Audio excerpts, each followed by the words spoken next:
Hi, I'm Ben with Rescue Plumbing, and we're here to rescue your toilet install job.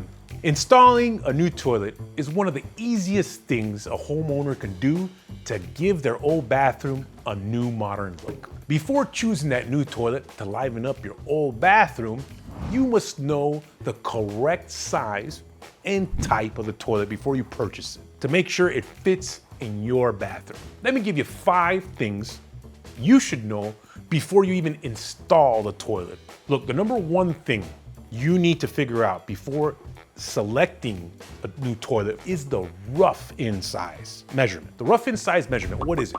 It's the measurement from the wall of the toilet to the bolts on the floor that hold that toilet down to the floor. Now look, a common mistake that is made quite often by novices when measuring for that rough-in size, the measurement must be taken from the drywall itself to the bolts, not from that trim plate or the floorboard that can add an extra inch or two. So take the measurement from the drywall itself to the bolts. Now the most common size is 12 inches. Look, the measurement doesn't have to be spot on. It can be about an inch off at the most. So if you measure 13 inches, it's okay to put in a 12-inch rough-in size toilet. I've done it. They make a 10-inch rough-in size toilet that's always placed in small bathrooms. Smaller the size, smaller the bathroom. They make a 14-inch rough-in size toilet for those larger bathrooms. The number 2 thing that you need to figure out is the type of toilet bowl itself that is in your bathroom right now. If you have a spacious bathroom, you need not concern yourself with this stuff about the toilet size. But if you have a small bathroom, every inch counts. Do you have a round bowl or an elongated bowl? Looks like an egg. This is very important because I've gone to many customers' homes to install a toilet that they ordered, and it's an elongated bowl when I arrive. And they had a round one in there.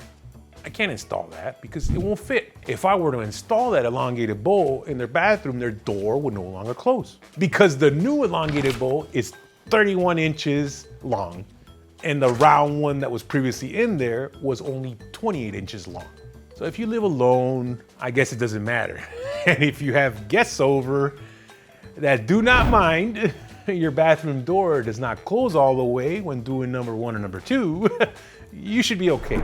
I've installed several elongated bowls in this situation, in this obstruction door situation, and people always elect to go with the job and leave the door open. A lot of times they make me take the door entirely off. It's pretty wild, right? I've done that at least 20 times that I can remember. Round toilet bowls are typically in smaller bathrooms, okay? If you have a round toilet bowl and you want to change your toilet to an elongated toilet bowl, make sure it will fit and not obstruct that door. Elongated toilets can add 3 inches of length coming from the wall outward. This will obstruct that bathroom entry door in small bathrooms or small guest half baths. In densely populated cities like Chicago, this is always the case. They all got small bathrooms. They all have round toilets that are all in tiny bathrooms. So make sure you don't get stuck with an elongated. Now, if you have a large bathroom that could easily accommodate any new clearance like 3 inches, you must consider an elongated toilet bowl. Elongated toilet bowls are considered more comfortable simply because they're more space to sit on. You know, the buttocks likes it. For larger people like myself, gifted with a prodigious gluteus maximus, I've always wanted to say that, I prefer an elongated bowl to sit on. Oh yeah. The third thing to consider before a toilet install job is the height of the toilet. For taller people, they prefer comfort height toilets that have a minimum toilet rim height of 17 inches above the floor. A tall person needs at least an ADA toilet. What's an ADA toilet? What does it mean? An American Disabilities Act compliant toilet. This requires the rim of the toilet to be a minimum of 15 inches above the floor. Shorter people prefer a standard height toilet. A standard height toilet typically is about 14 inches high. So if you're short, you need a standard toilet. If you're tall, you need at least an ADA toilet. The fourth most important thing you need to consider when installing a new toilet is if you need a pressure assist toilet.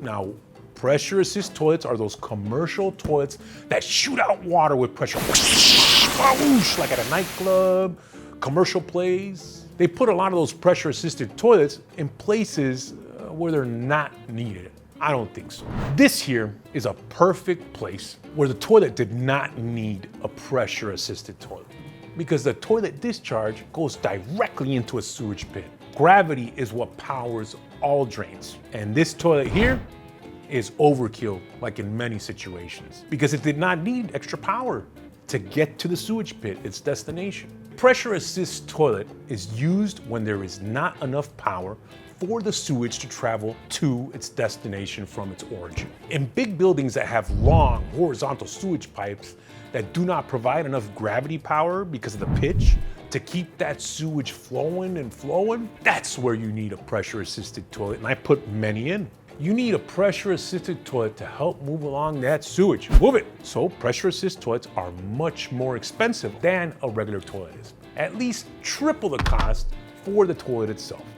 And the repair parts for a pressure assisted toilet, they're 10 times the cost of a regular toilet's part cost. And when that COVID thing happened, good luck finding those parts. Every single toilet in existence today will need to be repaired eventually. That's a given. That is a given. Every toilet has parts, moving parts, that will eventually wear out and need to be replaced. So keep that in mind. If you think of installing a pressure assist toilet, the cost.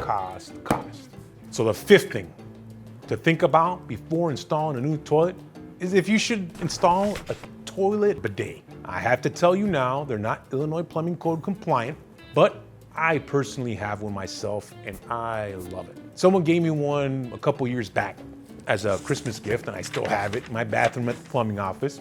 And ever since trying it, I don't think I could live without one. We cannot recommend any because they're not plumbing code compliant and they could possibly leak. The cheap ones could possibly leak. But the benefits of cleanliness for your bum are worth it to me. You will have to weigh the risks and benefits for yourselves and decide. Installing a bidet toilet seat is an easy add-on job to a toilet install job, but it's at your own risk. You have to decide to purchase it yourself. Let us know if you want one added to your toilet install job. So those are the 5 important things you need to know before you install your toilet or we install it for you. We can send out a licensed plumber to give you a free verbal in-person estimate to install your toilet. Just give us a call, 773-799-8848. So those 5 things are easy for me to know as a plumber. What's really hard for me is choosing the toilet you like. Do you like the look of a 1-piece toilet or a 2-piece toilet? What color toilet do you want? Teal, green? See, all those aesthetic things my plumbers nor I can help you with. We're sorry. We can refer you directly to one of our toilet suppliers, Ferguson Plumbing Supply. They will work with you in a showroom to get you the exact look you want for your toilet install job. You can walk into their showroom. Their friendly staff will help you pick the toilet you want. Rescue Plumbing can pick up the toilet you order from them and go take it to your place and install it for you. Ferguson Plumbing Supply has recently upgraded their showroom at 3914 Northwestern Avenue. Call them up at 773-478-4100 to make a showroom appointment to complete your toilet install job.